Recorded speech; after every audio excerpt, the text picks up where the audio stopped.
Hello, my first hazard is the fence. Basically, come over here and see. Run into this, you're going to be hurting.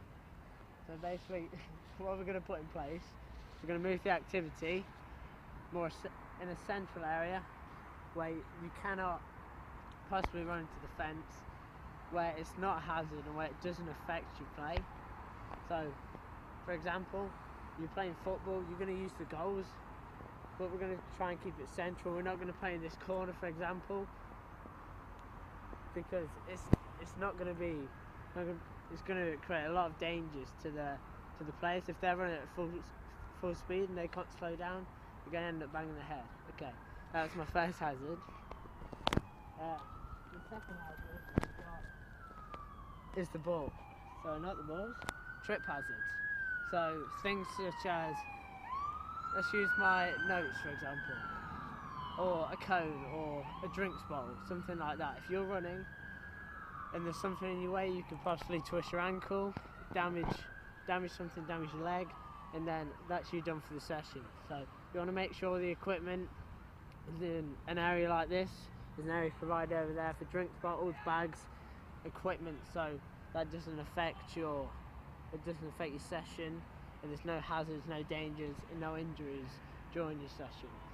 The third one I've got is the small working area. If you have a coned area and it's a metre by a metre and you're trying to play football, it's not going to work, is it? So what you want to do, you want to get a suitable area that's big enough and relevant to the sport you're doing.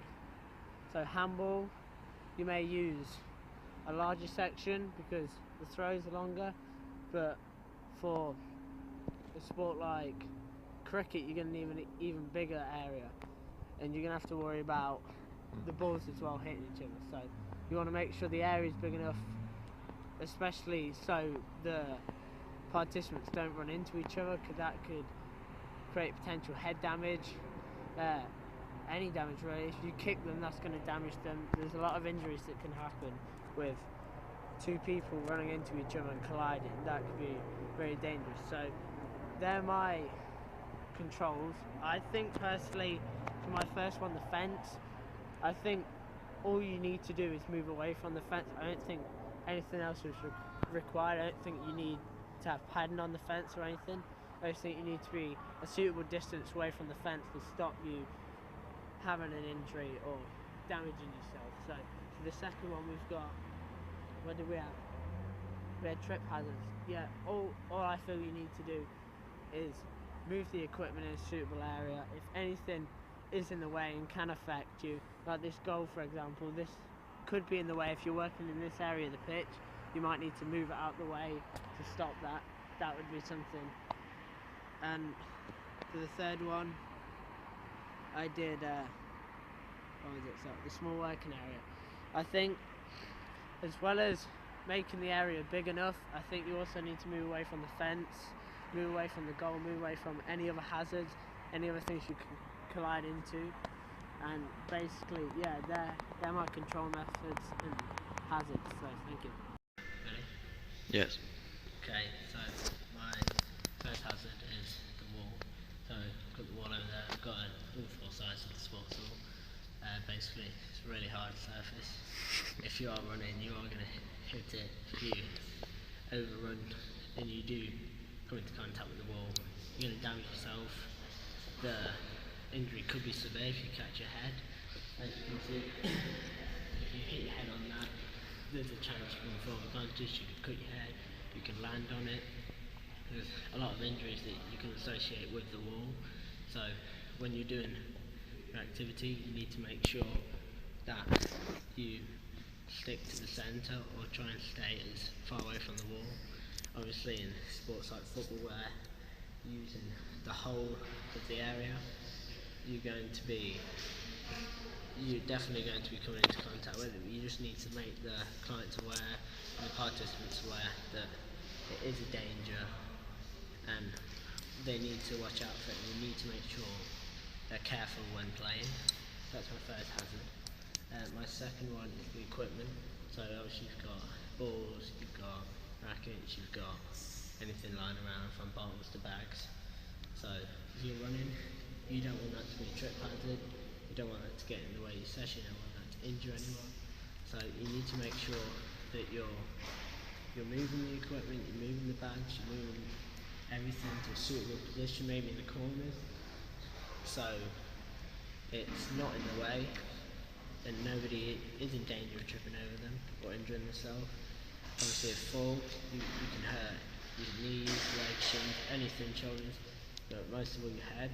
If you do fall on your head, once again turns into a very serious injury, and obviously the worst can happen in some cases. So what I would do is just literally move them out of the way, move them out of the sports hall if that's appropriate.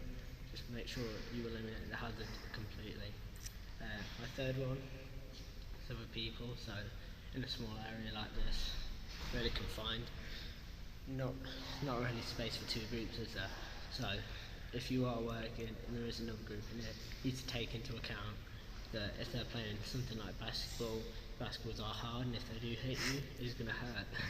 So you need to make sure you take into account other people that are here, and other people in your group as well. If you're running around, you don't want to come in contact with them, so just make sure you're completely aware, you make your participants completely aware of the other people. In the sports hall, we are provided with a separator in the corner, so if there is two groups, you just pull that across, and then that hazard completely eliminated. Obviously there's still a hazard of your group running into each other, still coming into contact, but at least the hazard is slightly eliminated, and it's going to be a lot less unlikely for it to happen. So for the first one, I did the wall. I simply said, move away from the wall, try and get as centre as you can, try and stay away from it. Obviously tennis using the tram lines, using the court provided, but also I don't think it's enough I'd say that you should be warning them, you should be telling them to watch out for it. It should be the coach's job to put that in place and warn them about what they're doing. For my second one, equipment, I think one is enough. I think just simply moving the equipment out the way, moving it in a specific area, moving it out of the sports hall is definitely enough, and I think that's the only control measure you need with equipment. Obviously benches, sometimes they need to be in here, so just move them to the side. And my last one I did was other people. I think obviously you need to be warning them, but I think that is enough. Warning them and using the separator provided. If there is other people, I think that should be enough, and you should get away with that, and the risk should be eliminated. And there should be